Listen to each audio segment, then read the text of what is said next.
got inherited property in India and worried the money just can't leave the country? Well, you're definitely not alone, but that is actually one of the biggest myths among NRIs. Today, we're diving into this explainer to cut through all the noise. We're going to completely demystify the FEMA and tax rules to show you the shortcut for freeing up your inherited wealth.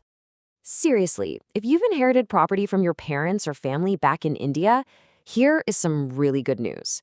You are not stuck. That underlying fear that your family's ancestral wealth is permanently trapped across borders, yeah, we're going to shatter that myth right now. Okay, let's dive right into this. When we look at the official guidelines, straight from the Ministry of External Affairs and the RBI, your money absolutely can leave the country legally.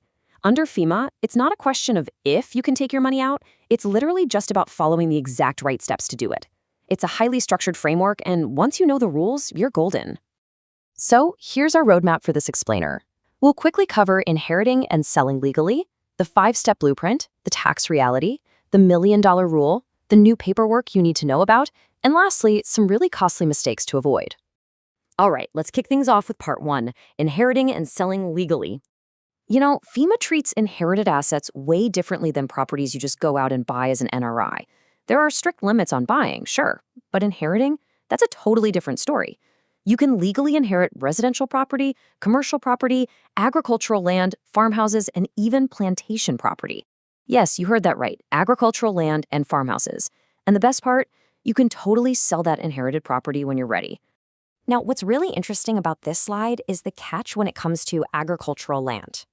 FEMA basically gives you a free pass to inherit ancestral farming land without needing any prior RBI approval. But the rules clamp down hard when it's time to sell. You absolutely cannot sell inherited agricultural land to another NRI, an OCI, or a foreign national. You are strictly mandated to sell it to a resident Indian citizen. So definitely keep that in mind. Moving right along to Section 2, the 5 steps to repatriation. Here is the exact process you need. Step 1, sell the property. Step 2, deposit the sale proceeds directly into your NRO account. Step 3, pay any applicable taxes. Step 4, obtain your CA tax compliance forms. And finally, Step 5, transfer the funds overseas. And honestly, here's a huge point to remember. There's generally no FEMA lock-in period just because the property was inherited. You inherit a house, sell it, pay the taxes, do the FEMA docs, and move the funds legally. The secret here, sticking strictly to this chronological order so you don't trip any FEMA alarms. Okay, let's get into Section 3, the tax reality.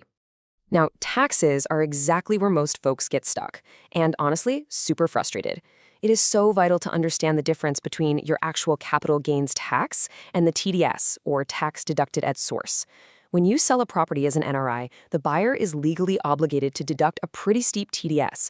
For long-term capital gains, meaning you've held it for over 24 months, the effective TDS rate sits right around 12.5 to 14.95%, depending on the surcharge.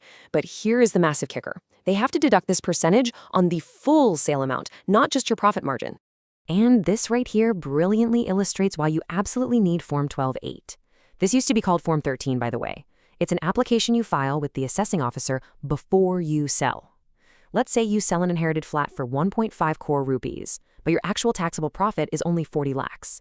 If you don't have this form, the buyer deducts nearly 15% on the entire 1.5 crore. That literally blocks over 22 lakhs of your cash.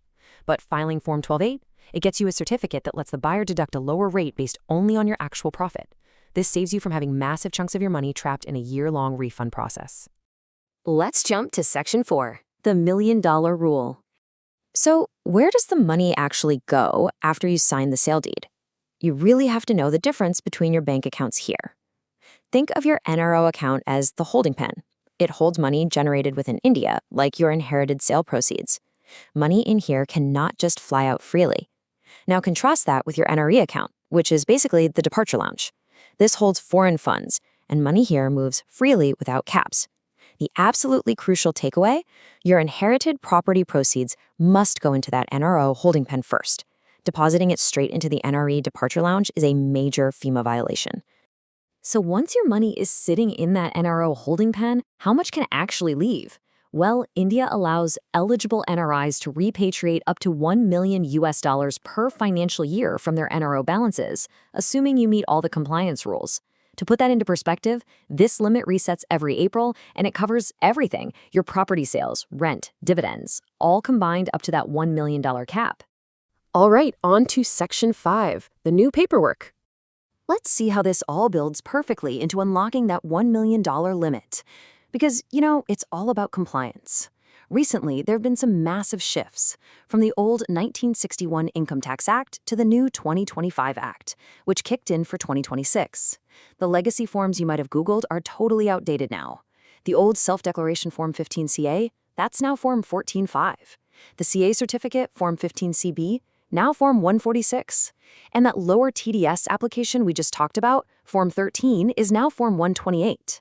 You really need to know these new numbers to get your paperwork approved smoothly today. Out of all of these, the most important one for the actual bank transfer is Form 146. Think of it as your exit visa for your money. It's a certificate digitally signed by your chartered accountant, verifying that every single rupee of applicable tax has been paid and the funds are fully compliant to leave India. Without your CA signing off on Form 146, there's no way around it. The bank will simply reject the outward remittance, period. Finally, let's wrap up with Section 6, costly mistakes to avoid. We're in the home stretch now, but we definitely need to cover the practical pitfalls that can delay your money for months, or worse, trigger some really hefty penalties. So the crucial point is, do not fall into these traps. Like we mentioned, never ever credit sale proceeds directly to an NRE account. Always use the NRO. Also, do not apply for your lower TDS Form 128 after the sale is registered. You literally have to do it before. When calculating capital gains, make sure you use the original owner's cost of acquisition, not the property's value on the day you inherited it. And lastly, if you're planning to save on taxes by investing in capital gains bonds under Section 54 EC, you have exactly 6 months from the date of the property transfer to do it. Miss that 6-month window and your tax exemption is gone for good. So what does this all mean? The ultimate takeaway from this explainer is exactly this. Your inherited property proceeds are not trapped in India. The key is simply proper tax and FEMA compliance. Once you understand the rules, you can move your family wealth legally, efficiently, and with zero fear. I'll leave you with this thought. Are you ready to map out your repatriation strategy before you sell? Please don't wait until the buyer is handing you a check. Get your succession documents organized, dig up those original title deeds, and talk to your CA early. Knowledge is power, and having a solid structure is your absolute best friend here. Thanks for hanging out with me for this explainer, and keep on learning.